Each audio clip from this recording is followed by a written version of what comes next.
Nomor 74 dari Anas radhiyallahu anhu, anna Nabi sallallahu alaihi wasallam ihtajama wa shalla wa lam yatawadda. Bahwasanya Nabi SAW berbekam dan sholat namun tanpa berwudu lagi. Hadis ini menjelaskan kepada kita kalau darah tidak najis.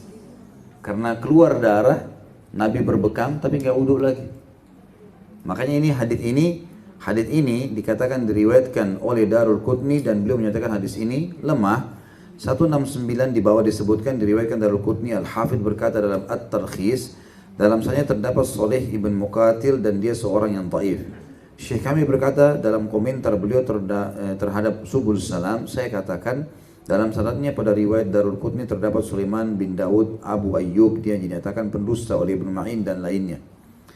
Hadits ini didatangkan oleh penulis untuk menjelaskan kepada kita tentang masalah orang kalau bekam kemudian dia mau berwudu lagi boleh.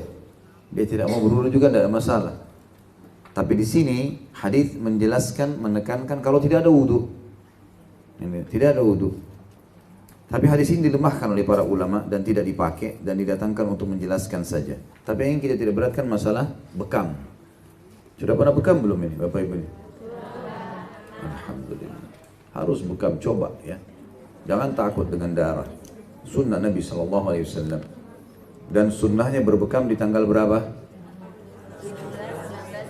17, 19, 21 dari bulan Hijriyah. Dan dilengkapkan dengan puasa Ayyamul Bid dulu. Puasa 3 hari, 13, 14, 15 puasa. Kemudian tanggal 17-nya bekam. Kalau tidak bisa tanggal 19, kalau nggak bisa tanggal 21. Ini yang paling sehat. Yang paling sehat, ya. Apalagi kalau pengajian begini ada orang-orang sudah.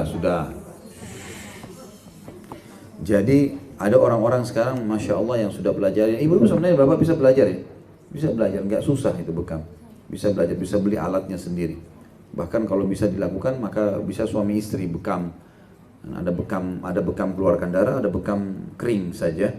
Hanya sekedar mengeluarkan angin. Nah, kalau masuk angin maka itu digunakan alat dan alatnya tidak mahal juga, alatnya murah gitu kan. Cuma memang harus belajar lah ya, harus kursus, udah lama kursus insya Allah juga dan tidak mahal, banyak bisa didatangi belajar. Kalau tidak pun bisa ke tempat-tempat yang sudah banyak ya, yang melakukan ini.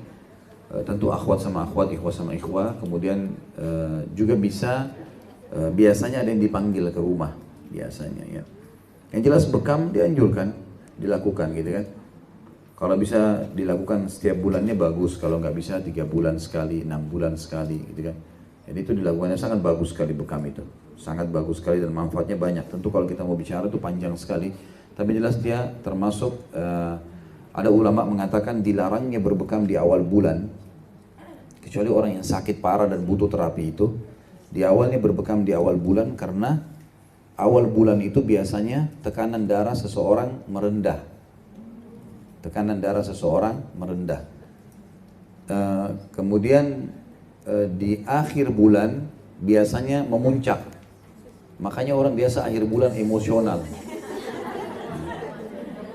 Bahwa itu bisa dibaca dalam Tibbun Nabawi. Jadi bukan karena belum terima gaji. Memang kondisi begitu. Kalau bulan Hijriyah di awal bulan itu memuncak.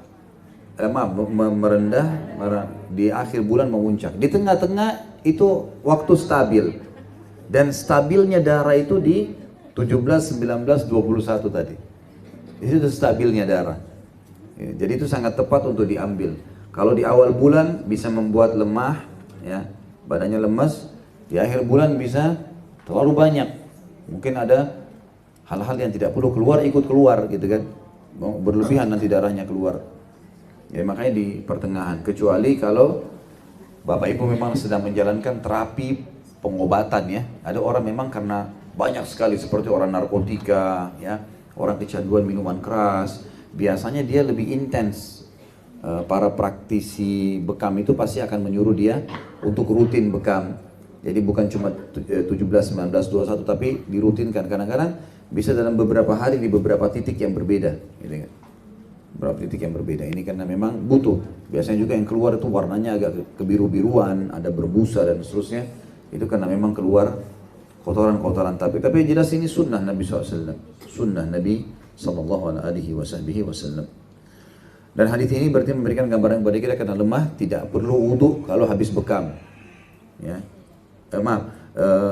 wudu atau tidak wudu itu adalah bukan sebuah hal yang berhubungan dengan masalah bekam, jadi boleh saja.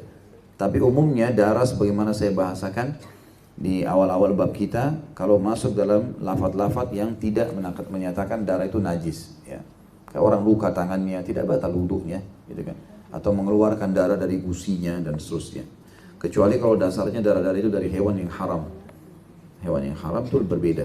Darah babi, darah ular, darah itu mungkin karena najis hewannya maka najis semua. Darahnya najis, kulitnya najis dan seterusnya. Penting itu ya, digaris bawahi.